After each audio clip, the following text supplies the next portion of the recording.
Assalamualaikum warahmatullahi wabarakatuh. Alhamdulillahilladzi arsala rasulahu bil huda wa dinil haqq liyuzhirahu 'alad dini kullihi walau karihal kafirun. Asyhadu an la ilaha illallah wa asyhadu anna Muhammadan abduhu wa rasuluhu la nabiyya ba'da.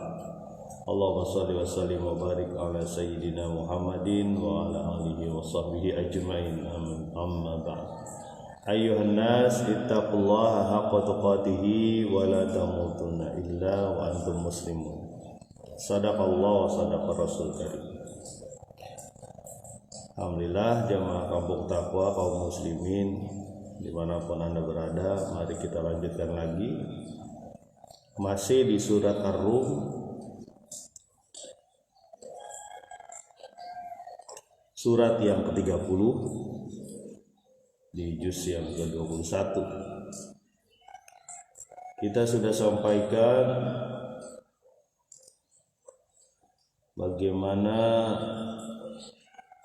pernyataan dari Allah Subhanahu wa taala bahwa Allah lah yang menciptakan kehidupan dari kematian, mengeluarkan kematian dari kehidupan. Dan Allah juga yang menghidupkan bumi setelah kematiannya. Begitulah kita akan dikeluarkan atau dikembalikan nanti kepada Allah. Kemudian Allah juga menyatakan bagian dari tanda kekuasaan Allah yang kita perlu beriman kepadanya adalah penciptaan manusia dari tanah, debu. Dan selanjutnya manusia menjadi makhluk yang bergerak dan berkembang biak kemana-mana. Kemudian diingatkan juga setelah berkembang biak atau dalam proses penciptaan awalnya, lalu ada proses penyatuan dua makhluk, yaitu laki-laki dan perempuan, supaya kita tenang, nyaman. Ya, kemudian ada sarana berupa kecintaan yang mendalam, ada kasih sayang di sana, dan itu bagian dari kekuasaan Allah.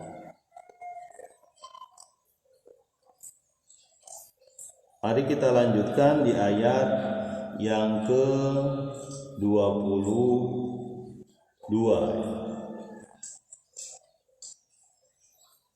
Ayat ke-22 surat Ar-Rum, surat ke-30 juz 21. Bismillahirrahmanirrahim.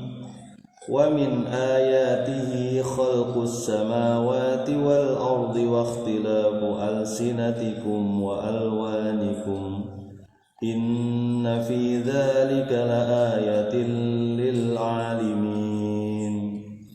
Dan di antara kekuasaan Allah yaitu penciptaan langit dan bumi dan perbedaan bahasamu dan warna kulitmu. Sesungguhnya dalam hal demikian itu ada tanda-tanda kekuasaan Allah bagi orang-orang yang mengetahui. Nah, ini ayat yang mengapit ayat tentang pernikahan nih, ya. Jadi pernikahan kemarin diapit dua ayat yang besar, ya. Sampai disebutkan bagaimana ayat tentang penghidupan bumi, yang bumi dihidupkan, dan diapit juga tentang penciptaan langit dan bumi serta berbeda bahasa dan warna kulit. Itu mengapit ayat tentang pernikahan. Jadi yang betul yang namanya pernikahan itu sesuatu yang sakral, ya, sesuatu yang sangat mulia, ya.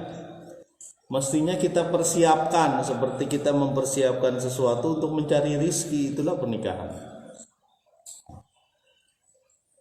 Mari kita lanjutkan di ayat ini, di ayat yang ke-22 ini. Dan di antara kekuasaan Allah adalah bagaimana Dia menciptakan langit dan bumi. Kita sering lewat nih ayat-ayat kayak gini nih.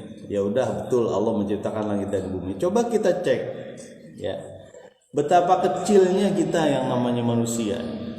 Ya, dan betapa sangat debu saja itu bumi dibanding keseluruhan alam. Tadi malam kita menyaksikan bulan yang besar ya, supermoon ya. Dan itu bagian dari kekuasaan Allah, bagaimana Allah bisa membuat jadi kecil seolah-olah itu bulan dan jadi besar seolah-olah, padahal bukan bulan yang kecil dan besar, tetapi ada hubungannya dengan cahaya di situ, umbra penumbra ya. Itu satu makhluk kecil saja yang mengiringi bumi. Namanya bulan, satelit ya, yang mengelilingi bumi. Dan bumi dari satu galaksi kita ini ya, itu begitu kecil karena ada yang lebih besar dan diinduki oleh matahari. Jadi betapa lemahnya manusia kalau menganggap dia itu sudah hebat, ilmunya sudah banyak, dibuatlah roket misalnya ya, roket naik ke atas gitu ya.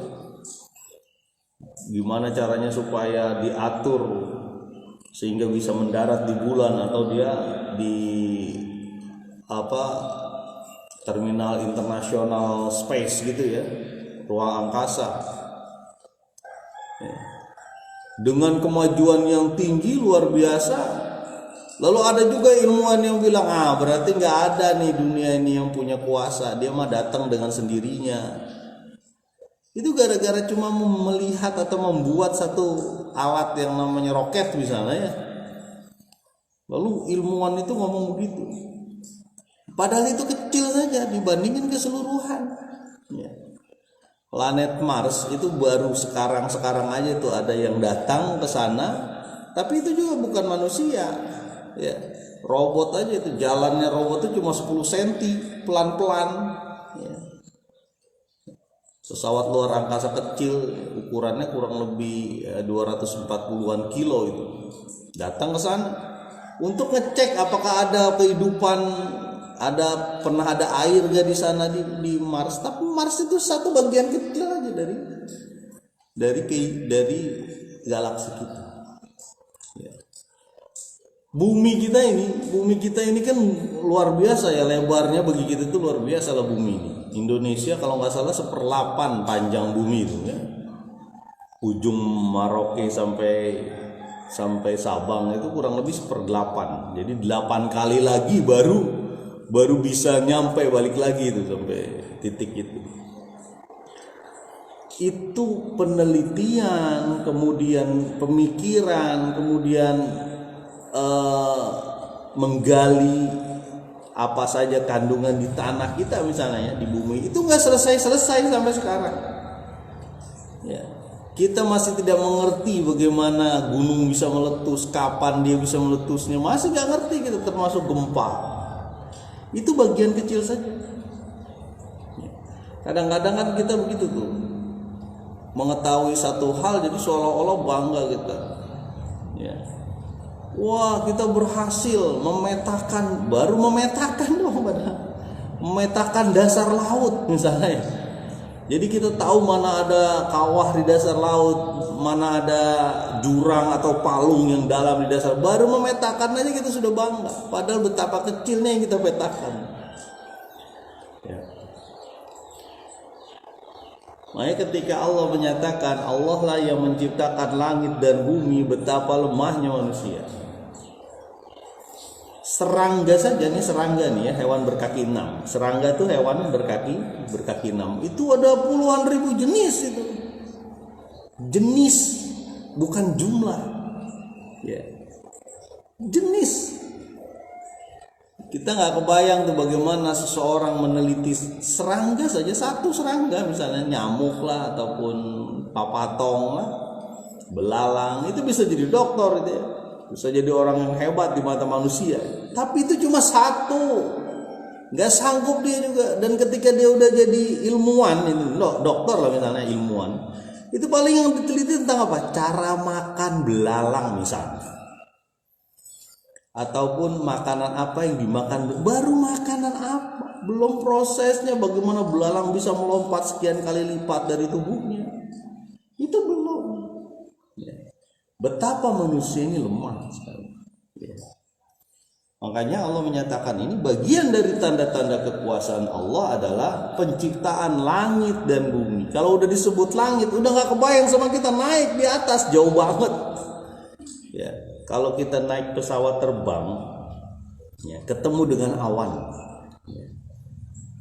Ketika ketemu dengan awan, itu pesawatnya goyang, dedet gitu. Kayak kita ketemu dengan kerikil batu di jalan ketika lagi naik motor atau naik mobil. Jadi dia bunyi dedet gitu. Ya, anak saya aja sempat takut tuh. Dedet gitu. Padahal itu cuma awan. Awan itu kumpulan dari apa? Dari air berupa uap. Tapi dia punya tekanan yang bisa menggoyangkan kapal. Itu satu bagian aja dari siklus air, awan, langit dan bumi. Di situ ada penciptaan Allah Subhanahu wa taala. Penciptaan dari Allah Subhanahu wa taala. Nabi Muhammad sallallahu alaihi wasallam. Ya, ini kata Bunda Aisyah kalau nggak salah nih hadisnya. Kalau lagi mendung, Nabi itu gelisah. Mukanya khawatir, nengok lagi ke atas, masuk lagi ke dalam rumah, nengok lagi ke atas, masuk dalam rumah. Kalau lagi mendung nih, ketika awan gelap, Nabi itu khawatir.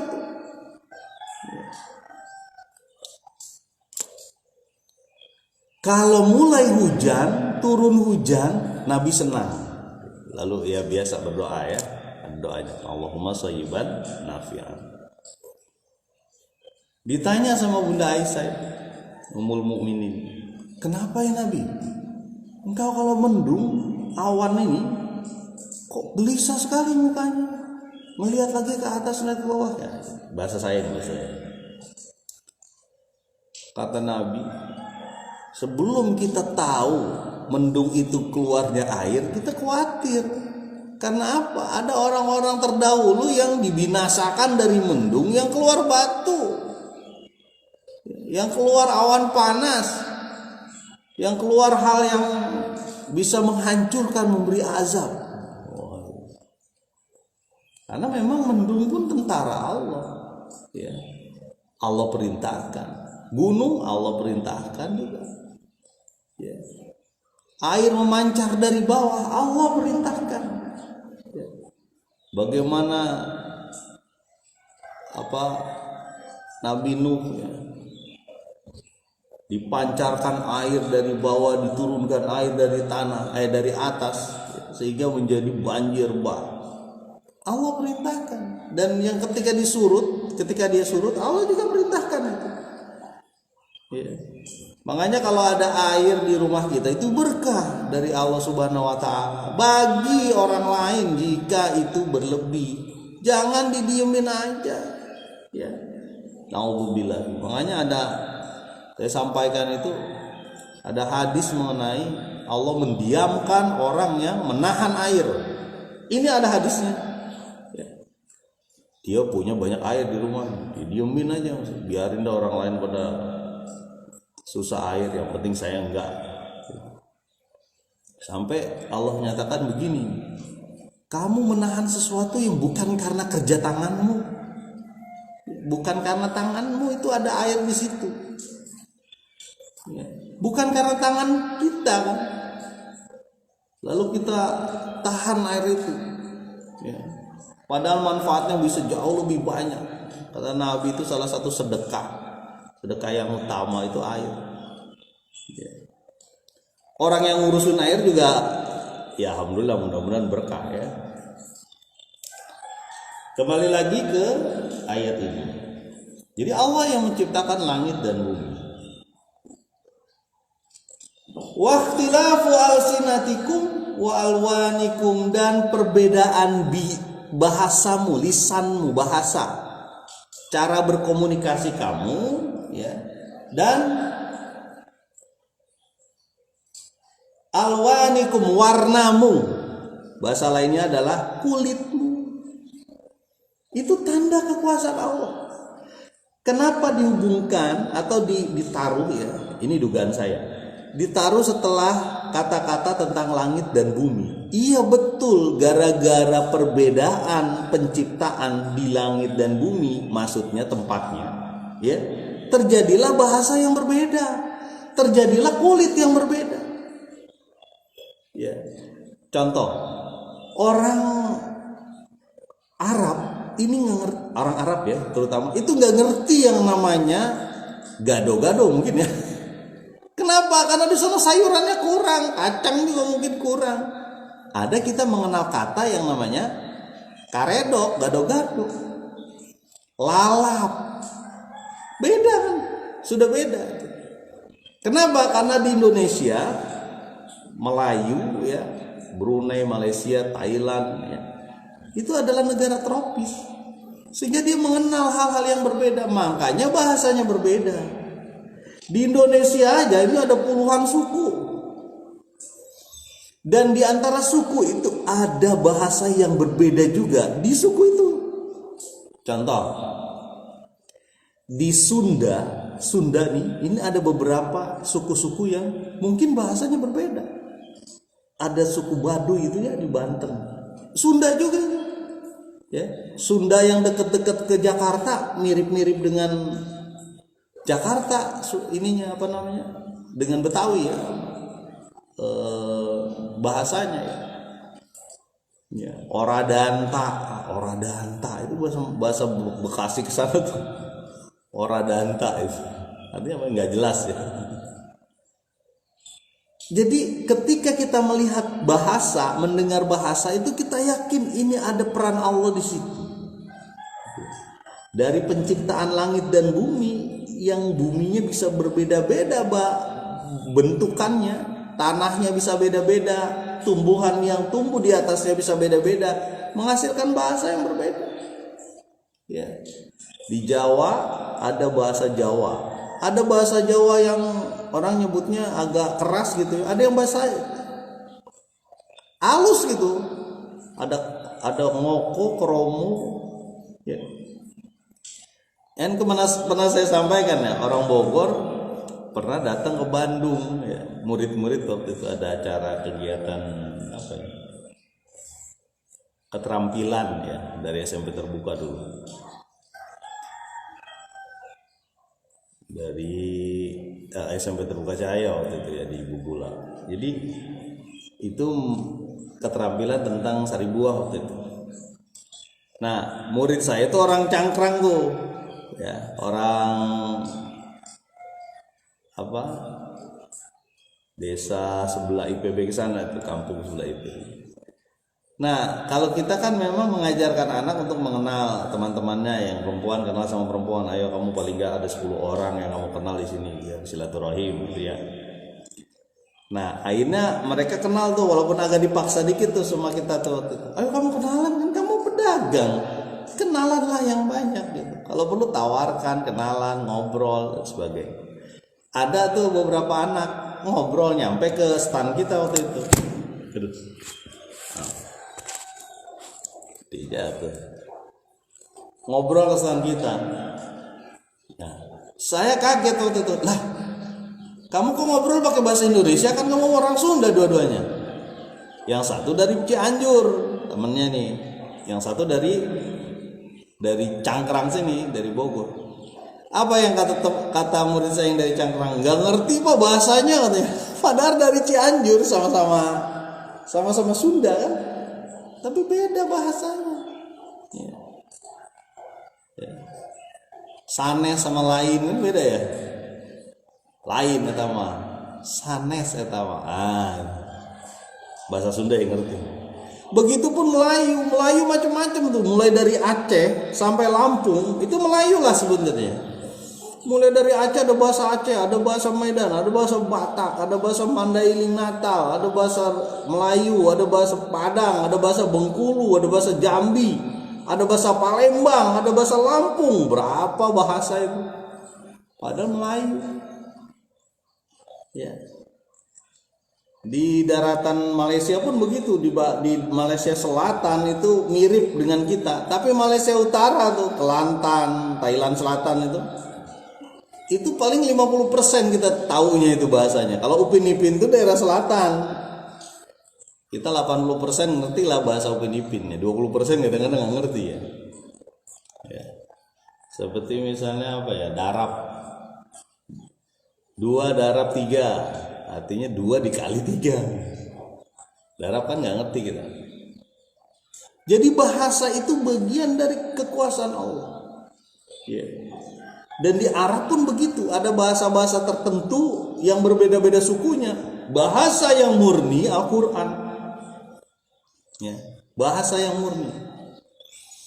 Kalau kita ngikutin bahasa-bahasa lain repot itu. Makanya Al-Quran ketika disebarkan boleh pakai terjemahan, tapi selalu ada teks Arabnya. Makanya terjaga. Selalu ada teks Arab di situ. Itu Al-Quran.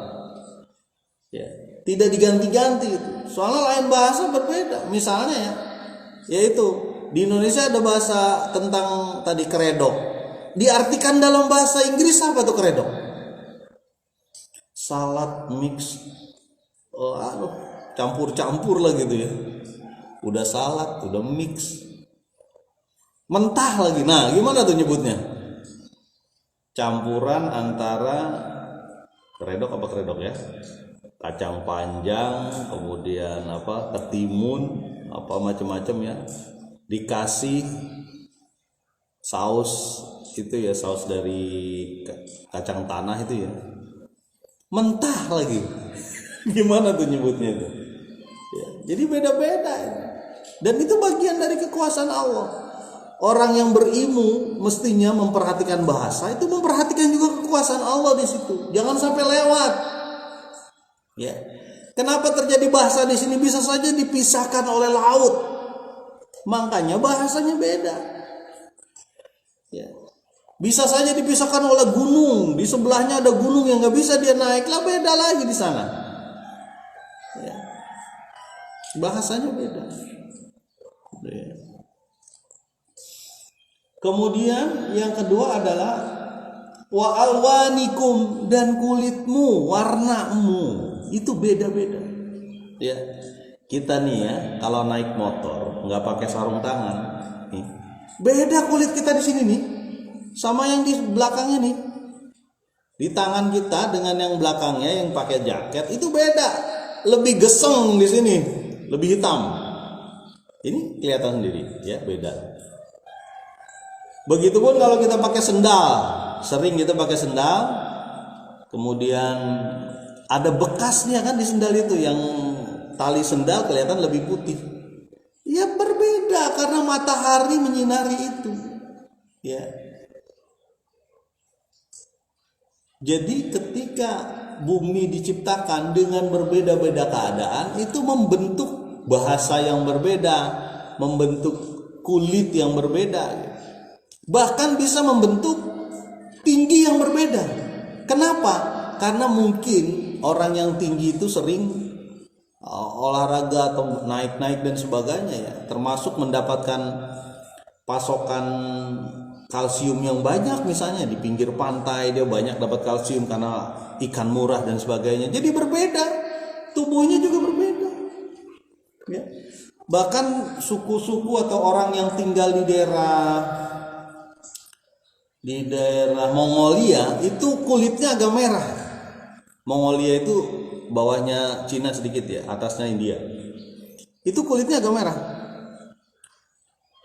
Kenapa kulitnya agak merah? Ternyata itulah bagian dari cara Allah untuk mendapatkan kadar oksigen yang lebih tinggi di sana. Kenapa? Kulit warna merah itu adalah hemoglobin ya, hemoglobin ya.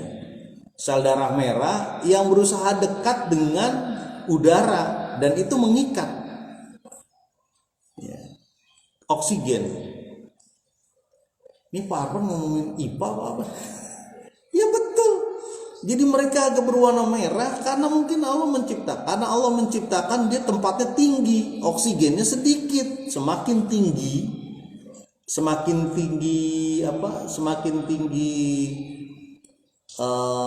tanah atau semakin tinggi tempat kedudukan manusia itu, semakin rendah kadar oksigennya. Ya. Dan itu butuh apa? Butuh organ tubuh yang sesuai dengan itu. Ya. Kan pernah saya sampaikan dulu ya. Seorang petani itu yang sujud syukur di salah satu tempat di Afrika. Karena apa? Karena gersangnya luar biasa. Ya. Warna kulitnya juga berbeda. Bahkan bukan cuma warna kulit, sebagian yang bukan orang yang beriman ya. Kalau orang beriman sering mandi ya, sering ini. Bau tubuhnya aja berbeda tuh. Ya. Bau tubuh itu bisa berbeda itu antara seseorang. Bisa saja dia masalahnya memang agak jarang menjaga kebersihan mungkin ya. Kayak Ustadz Fadlan Garamatan tuh ya, salah satu ustadz yang mengislamkan banyak orang di Papua tuh. Ya. Namanya disebut Ustadz Sabun karena salah satu dakwanya mandiin orang ya pakai sabun. Ya, ketika dia masuk Islam dia kan bersuci, mandi bareng-bareng itu artinya dipakai ini. Ya. Berarti kalau dia terus kepala sukunya ngomong, saya merasa sangat nyaman. Kenapa? Saya bisa tidur pulas. Jadi mandi itu bisa membuat kita tidur pulas kan, lebih enak. Mungkin dia nggak mandi itu, nggak kebayang sama kita itu wanginya sedap. Ya.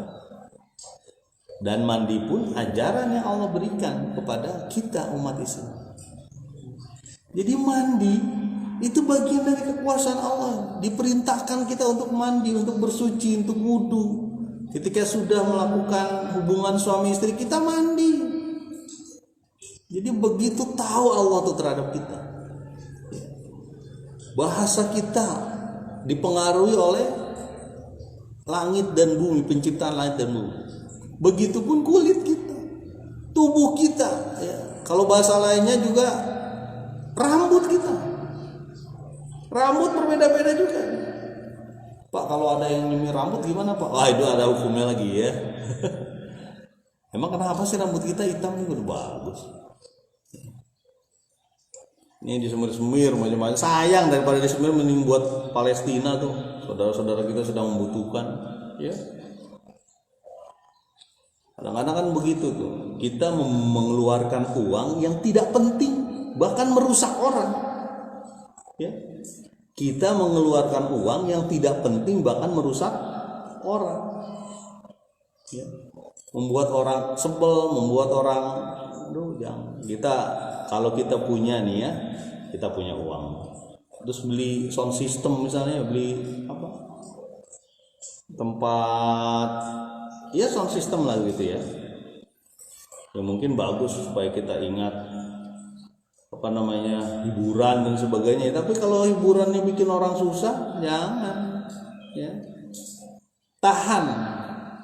Makanya jangan beli sound system kalau pengen musik suara keras-keras, telan sendiri. Pakai apa? Pakai headset. Biarin dah tuh berdeg-deg. Nah, walaupun nanti bisa tuli lah, jangan dah. Ya. Daripada kita setel, semua orang ada yang sakit gigi di sebelah, ada bayi yang nangis terus, aduh. Ada orang yang capek, bekerja lelah, pengen tidur, gara-gara itu jadi nggak tidur lagi. Ya. Mendingan buat sedekah tuh ketahuan ya. Kembali lagi jemaah kampung takwa astagfirullah. Inna fi dzalika la ayatin lil alimin. Sesungguhnya di dalam hal itu ada tanda-tanda bagi orang yang mengetahui, orang yang berilmu. Orang yang berilmu ini ya. Itulah yang takut kepada Allah. Yang yakhsha, yang takut kepada Allah adalah ulama, orang yang berilmu. Bukan berarti orang yang berilmu itu harus pakai sorban, pakai apa. Kita pun berilmu. Ya. Kita mengajarkan anak itu berilmu juga. Ngajarin anak jalan itu juga ada ilmunya kan. Ya. Orang yang berilmu saja nih yang ngerti untuk hal-hal ini. Kalau dia mungkin bergelar sekian-sekian, tapi dia tidak dapat, tidak nangkap ada kekuasaan Allah di situ, rugi ilmunya. Ya. Orang ada yang meneliti tentang aliran sungai misalnya. Sungai ini mengalir, debit airnya sekian. Ya. Debit air ini akan mempengaruhi manusia berapa ribu hektar yang dipengaruhi. Lalu tidak ingat bahwa aliran air itu terjadi karena kekuasaan Allah, rugi.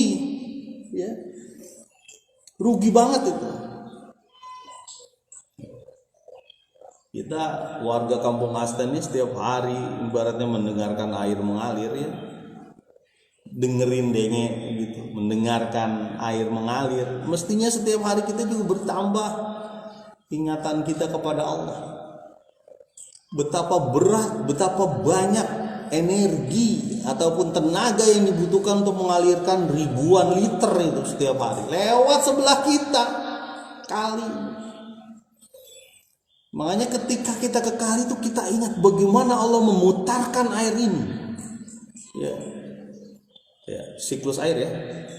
Memutarkan air ini turun ke bawah ribuan ember kalau kita ukur itu, ribuan galon di situ setiap hari lewat ibarat. Terus sampai Cisadane, terus sampai ke Tangerang sana.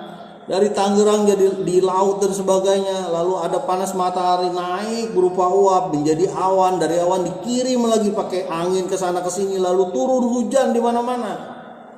Lalu mengalir air-air. Ya.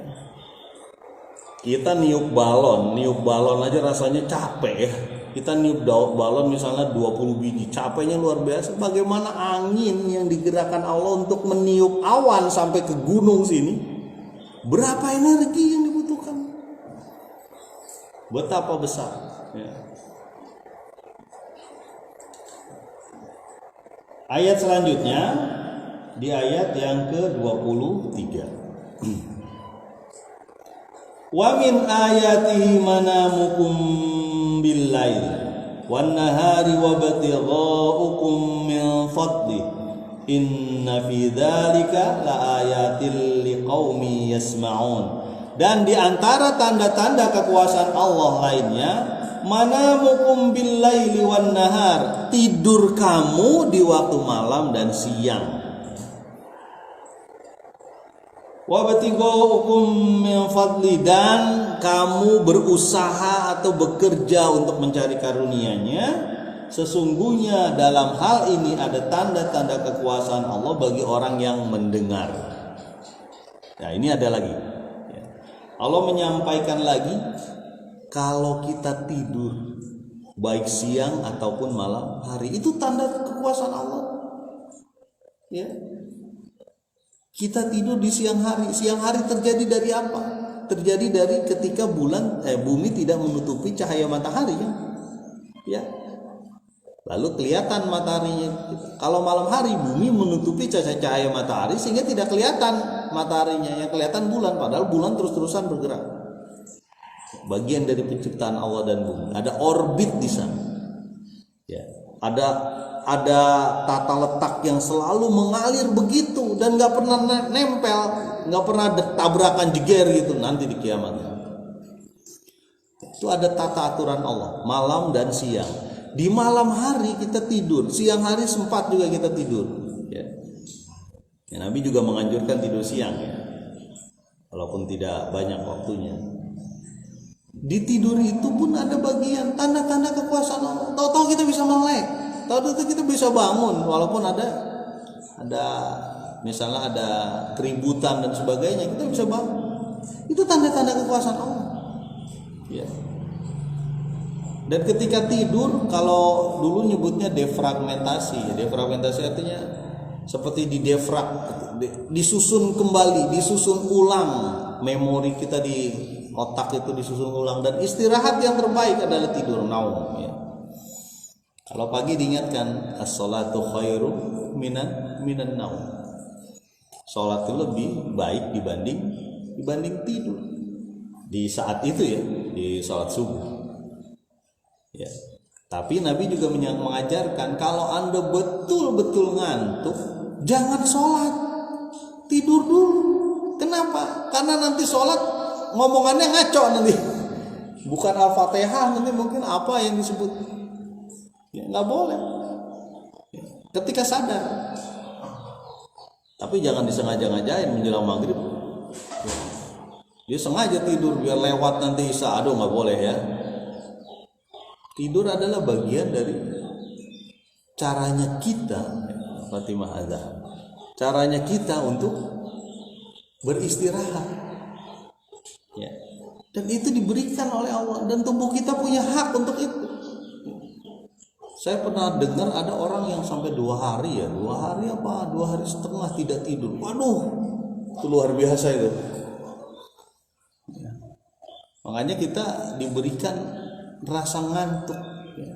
Dalam perang Badar tuh, perang Badar itu disebutkan diteteskan sedikit gerimis hujan, lalu Nabi dan sahabatnya itu sempat tidur ayam gitu, tidur kadang bangun gitu, dan itu setelah itu dia segar, semangat ya, karena hujan pun bagian dari tentaranya Allah, bagian dari makhluk Allah yang diperintah oleh Allah ya. Begitupun ketika kita beristirahat ya. Manamukum billaili wan nahar. Ketika kita tidur baik di waktu malam dan di waktu siang ya. Wa batighukum min fadli, dan kamu bekerja mencari kehidupan, mencari karunia dari Allah. Itu pun bagian dari kekuasaan Allah. Cobalah semuanya sesuai. Petani udah jelas banget ya. Ya. Pedagang itu pun terjadi karena pertanian. Ya. Coba lihat, banyak pedagang itu yang terjadi karena kebutuhan pokok ya. Kebutuhan lah. Pak, kalau elektronik di mana? Elektronik juga kan dari bahan-bahannya dari mana? Ya. Plastik misalnya ya. Plastik bahan-bahannya dari minyak bumi itu banyak. Ya. Minyak bumi dari mana coba minyak bumi? Oh, dari itu, dari tanaman dan hewan yang udah numpuk beribu-ribu tahun yang lalu. Iya kan, terjadi dari ciptaan Allah sih. Ya, terjadi elektronik, terjadi listrik misalnya. Listrik dari mana? 70% listrik itu dari minyak bumi. 70%. Ya. Berarti sisanya baru dari mikrohidro, dari air. Dari pembangkit listrik tenaga air, ada juga pembangkit listrik tenaga angin dan sebagainya. Dari mana itu? Dari kekuasaan Allah. Apa coba? Pengacara misalnya, jadi pengacara juga urusannya apa? Urusan berhubungan dengan manusia ya. Sama. Manusia kalau nggak ada air juga nggak bisa. Ya.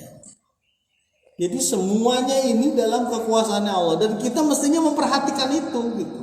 Dan mengingat apa saja kewajiban dan hak kita ketika kita berusaha misalnya. Di sini kan wabtigo, mencari penghidupan. Ya. Fantasiru fil ard. Ya. Bersebaranlah di muka bumi setelah kamu sholat, setelah kamu ibadah, bertebaranlah kita di muka bumi mencari kehidupan. Ya, tapi kita ingat ada ibadah di situ. Kalau berdagang ada zakat di situ. Kalau bertani ada zakat di situ. Kalau dia bekerja ada zakat profesi, sekarang sudah diijtihadkan ulama ya. Ada zakat profesi di situ. Ada sesuatu yang harus kita sampaikan kepada orang lain. Jangan kita makan semua. Ya. Ya. Jadi kembali lagi itu pun terjadi dari kekuasaan Allah. Ya. Ibrahim alaihissalam meninggalkan Siti Hajar dan Nabi Ismail di tempat yang sama sekali nggak ada air. Dia menyerahkan saja kepada Allah, seperti dia rela ketika mau menyembelih Ismail waktu itu. Ketika ditanya oleh Hajar, ini perintah Allah ya, perintah Allah. Sudah selesai. Ya. Tidak ada orang di lembah itu, tapi Allah menyediakan air yang sampai sekarang dinikmati, yaitu air Zam-Zam. Ketika ada air, mulai orang datang ke sana. Ada kehidupan di sana. dipersiapkan oleh Allah. Ya. Jadi itu pun bagian dari kekuasaan Allah. Jadi gampang saja nanti Allah bangkitkan lagi. Apa susahnya? Coba. Apa susahnya Allah bangkitkan lagi? Semua sekarang aja sudah mengetahui itu. Seluruhnya kehidupan kita mendukung bahwa Allah akan membangkitkan kita lagi. Gampang aja Allah bangkitkan yang mati dari yang hidup, yang hidup dari yang mati.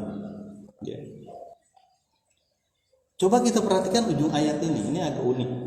Ya. Inna fi dzalika la ayatil liqaumi yasma'un. Sesungguhnya dalam hal demikian itu ada tanda-tanda kekuasaan Allah liqaumi yasma'un, bagi orang yang mendengar. Nih. Kok Allah nyebutnya mendengar ya? Ternyata lihat potongan ayat sebelumnya. Apa? Tidur dan bekerja itu hubungannya dengan mendengar. Ketika tidur tak ada sama sekali kita dengar. Bener kan? Ketika kita tidur tak ada sama sekali yang dengar. Ketika dia bekerja dia membutuhkan pendengaran. Gitu. Tidur dan bekerja dan melek sadar itu berhubungan dengan pendengaran. Ketika tidur apa indera yang terasa? Hampir nggak ada indera yang terasa. Cuma satu-satunya yang terasa yang membuat kita umumnya bangun yaitu dengan mendengar. Ya.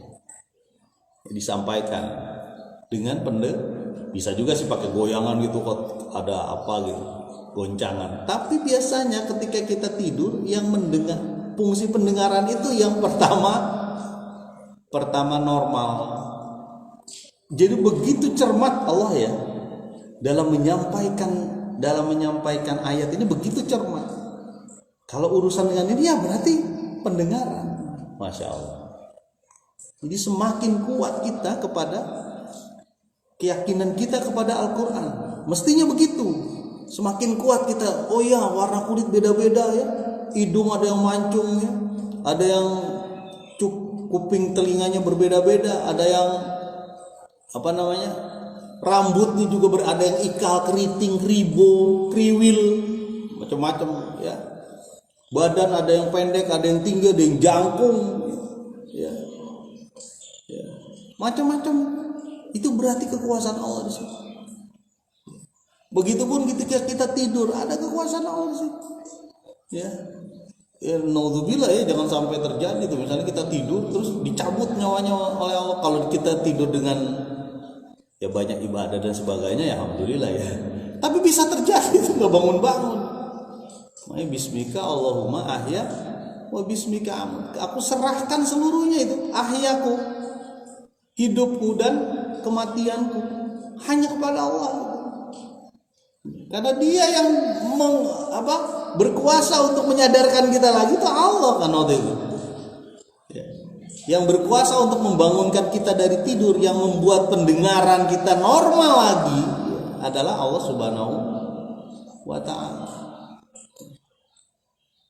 Mudah-mudahan dua ayat ini menguatkan kita lagi tanda-tanda Allah, tanda-tanda kekuasaan Allah. Bagaimana Dia bisa mampu menjadi Al-Aziz, orang yang Zat yang Maha Perkasa, dan Ar-Rahim, Maha Penyayang. Perkasa Dia juga. Dia bisa menghancurkan kita kapan.